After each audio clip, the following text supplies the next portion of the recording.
I told my husband I had cancer just to see if he would stay with me when everything started falling apart. I thought I was testing his loyalty, his love, his ability to stand by me in the worst moment of my life, but I had no idea that this lie would end up revealing something much more painful than betrayal, something I wasn't ready to face. Jake and I had been married for 6 years, and if you looked at us from the outside, you would probably think we had everything figured out because we were that couple people pointed at and said, they're solid, the kind of relationship that seemed stable, calm, almost predictable in the best possible way. We had a small but cozy house, routines that felt comfortable rather than boring, and a life that didn't look exciting on social media but felt safe enough to build a future on. At least, that's what I kept telling myself. Because somewhere along the way, something started to change. And it wasn't loud or dramatic. There were no big fights, no slammed doors, no obvious reasons to panic, but there was this quiet distance that slowly grew between us, almost like a crack in glass that you don't notice until it spreads too far to ignore. Jake began coming home later than usual, and even when he was there, he wasn't really there with me because his attention was always somewhere else. Locked behind a screen, he turned away from me just a little too quickly, like there was something on it I wasn't supposed to see. He smiled less, touched me less, and the way he used to look at me, like I was the only person in the room, slowly faded into something distant, distracted, almost absent. I tried to convince myself that it was just stress, that maybe work was overwhelming him, or that this was just what happens after years of marriage, when things settle and intensity fades into routine, but deep down, there was this voice I couldn't silence, a quiet but persistent thought that kept whispering the same thing over and over again. What if he's already pulling away? And once that thought takes root, it doesn't leave you alone. It follows you into every silence, every unanswered question, every moment when he picks up his phone and turns the screen away just enough for you to notice, but not enough for you to prove anything. I started paying attention to things I never noticed before, the way he would step out of the room to take calls, the way he would lock his phone without even thinking about it, the way his answers became shorter, simpler, like he was carefully choosing how much of himself he was willing to give me. And the worst part wasn't even what I saw, it was what I couldn't see, the space where honesty used to be. I didn't have proof that he was cheating, I didn't have messages or names or anything concrete I could point to and say, this is real, but I had a feeling, and sometimes a feeling is enough to slowly destroy everything. I could have talked to him, I know that now, I could have sat him down and told him exactly what I was afraid of, asked him if something was wrong, given him a chance to explain, but instead, I did something else. Something worse. I decided to test him. Not with questions, not with honesty, but with something I knew would reveal the truth in the most extreme way possible, because I needed to know if he would stay with me not when things were easy, but when everything became difficult, terrible, and inevitable. So one evening, when he came home, I asked him to sit down, and even though my heart was pounding so hard I could barely hear my own voice, I forced myself to look at him and say the words that would change everything. I went to the doctor today, and they found something. He froze immediately, like his body understood the weight of those words before his mind could catch up, and for a moment, there was this heavy silence between us that felt impossible to breathe in. It's cancer, I said quietly, holding his gaze as if I was waiting for him to prove me wrong, to show me who he really was when faced with something like this. And in that moment, I truly believed I was about to learn the truth about my husband. I just didn't realize I was about to learn the truth about myself too.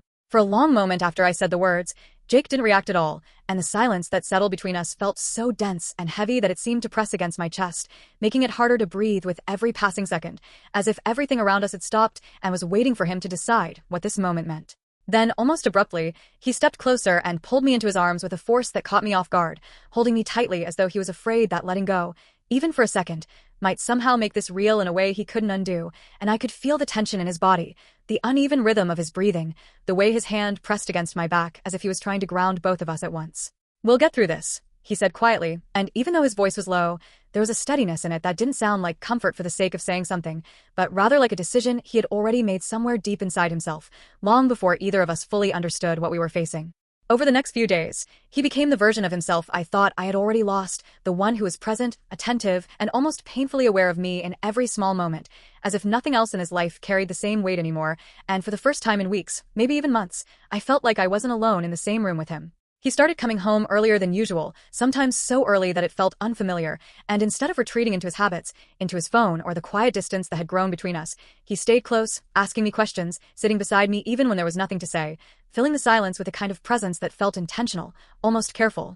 He cooked for me, despite the fact that he had never been the one to take over the kitchen before, and even when things didn't turn out right, when the food burned or didn't taste the way it should have, he didn't laugh it off or give up, but tried again, as if these small efforts were the only way he could fight something much bigger that he didn't fully understand yet. He brought flowers, not out of routine or obligation, but in a way that made it clear he had chosen them, that he had stood there and thought about me while doing it, and every gesture, no matter how small, seemed to carry a weight that made it impossible to ignore. And for a brief, fragile moment, I allowed myself to believe that I had been wrong, that maybe the distance I had felt wasn't real, or at least not what I thought it was, that perhaps fear had distorted my perception, turning ordinary changes into something threatening, something that pushed me to make a decision I couldn't take back. But that sense of relief didn't last, because almost as quietly as things had begun to improve, they started to shift again, not in a way that could be clearly pointed out or explained, but in subtle, unsettling details that slowly began to repeat themselves until they could no longer be ignored. It started with the way he would occasionally leave the room when his phone rang, lowering his voice just enough to make sure I couldn't hear what he was saying, even though there was no obvious reason for secrecy, and while I tried to convince myself that it meant nothing, that he was simply handling things he didn't want to worry me with, the pattern became harder to dismiss. Late at night, when everything around us was quiet, his phone would light up again and again, and instead of checking it casually in front of me the way he used to, he would shift slightly, angling the screen away in a way that wasn't obvious enough to call out, but noticeable enough to plant doubt that refused to fade. At first, I told myself there had to be a reasonable explanation, that maybe he was speaking to doctors, researching options, trying to take control of something neither of us could control, but the more I paid attention, the clearer it became that there was a structure to it, a consistency that didn't feel random or accidental. The calls seemed to happen at specific times, almost as if they were planned in advance, and the messages came in long sequences that stretched late into the night, followed by sudden silence whenever I was close enough to notice, as though there was a line I wasn't supposed to cross, even without knowing it existed. And the look on his face when he read those messages, it wasn't just concern or stress, but something more focused, more deliberate, like whatever was happening on that screen required his full attention in a way that left no space for anything else. One evening, when he was in the shower, his phone lit up on the table beside me, and even though I hadn't intended to look, even though I told myself I shouldn't, something inside me, something that had been building quietly over time, pushed me just enough to break that boundary.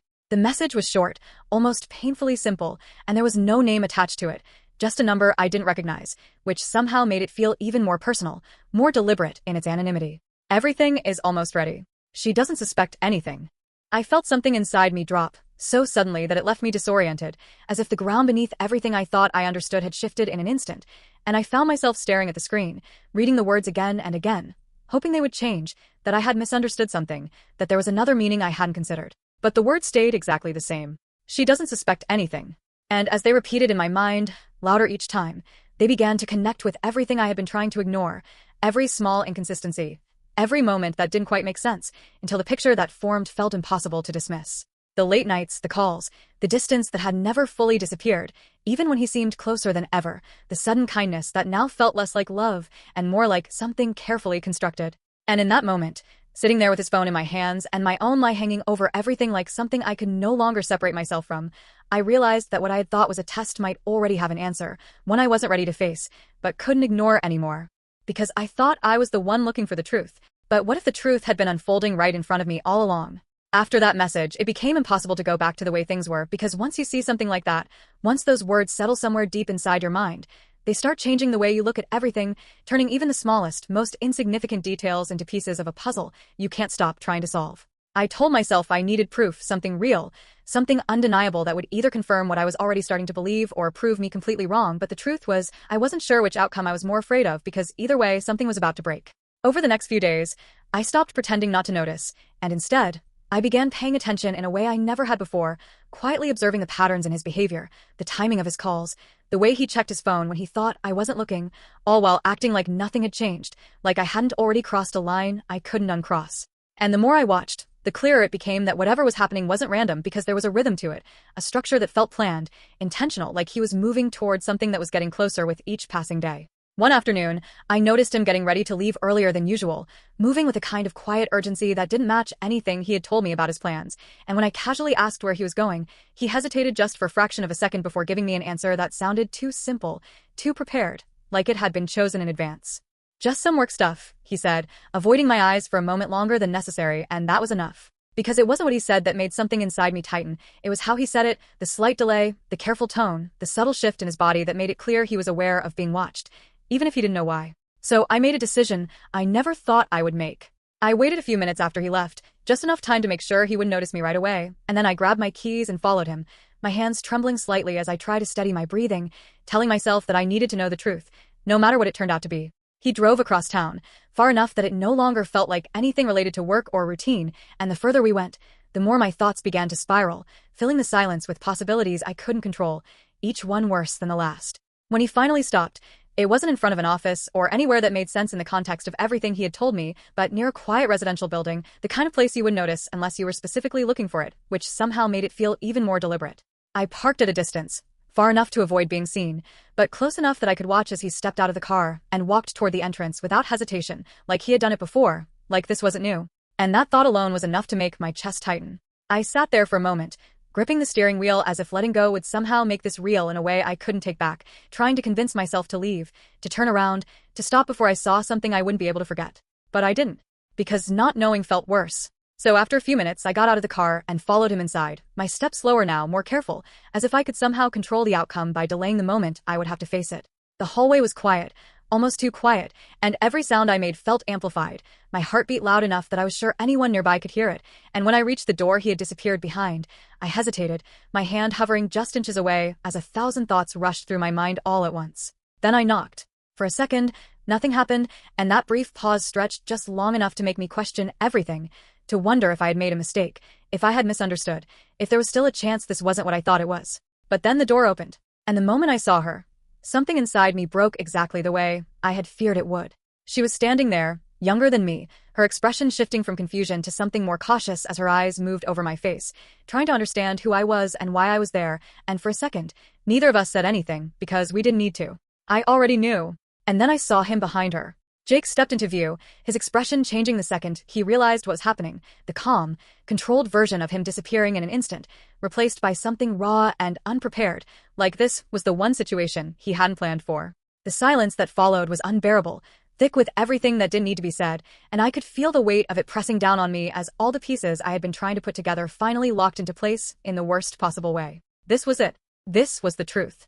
And as I stood there, looking at the two of them, feeling the reality of it settle into something I couldn't deny anymore, only one thought kept repeating in my mind, louder than anything else. I didn't need to test him anymore, because now I knew. For a moment, I couldn't even move, because everything I had been building in my head, every conclusion I had forced myself to accept, every piece of anger and certainty I had carried with me into that room, suddenly felt too heavy to hold at the same time, as if my own thoughts were collapsing under their own weight. Jake was the first one to break the silence, but not in the way I expected, not with anger or defensiveness, and not even with confusion, but with something much quieter, something that sounded almost exhausted, like he had been holding this moment in his mind long before I ever arrived. "Emily," he said my name slowly, carefully, as if even saying it wrong could make everything worse, and for a second he didn't continue, like he was searching for the right way to explain something that couldn't be explained easily. The woman standing beside him stepped slightly back, lowering her eyes, and in that small movement, I suddenly felt something shift in the atmosphere, because she wasn't looking at him like I had assumed she would, and he wasn't looking at her the way I had imagined either. "I think you misunderstood," Jake finally said, his voice steady but low, and there was no anger in it, only a kind of disbelief that I had never heard before, like he couldn't quite process that we had ended up here in this way. He glanced toward her briefly before continuing, and when he spoke again, his words came slower, more deliberate, as if every sentence was something he had to place carefully into the air between us. "She's not what you think she is," he said quietly and then paused, letting the weight of that sentence hang there long enough for my mind to start filling in the gaps before he continued. "This is my sister." For a second, I thought I hadn't heard him correctly because the word didn't match anything I had constructed in my mind. It didn't fit into the version of reality I had been preparing myself for, and for a moment, I actually laughed, but it wasn't real. It was just shock trying to find a place to go. "She's been staying here," he continued, "because she left an abusive relationship a few months ago, and she didn't have anywhere else to go. So I've been helping her get back on her feet, trying to make sure she's safe while everything else in her life is falling apart." The room felt smaller with every word he said, not because anything around me had changed, but because everything inside me was shifting at once, reorganizing itself in a way that made it hard to breathe properly. "And those messages," I said, my voice suddenly quieter than I expected, because I could still hear them in my head, still see them on the screen of his phone, still feel the certainty they had given me. Jake closed his eyes for a moment, as if he already knew exactly which message I was talking about. "Those weren't about you cheating on me," he said softly. "They were about trying to find a way to pay for your treatment."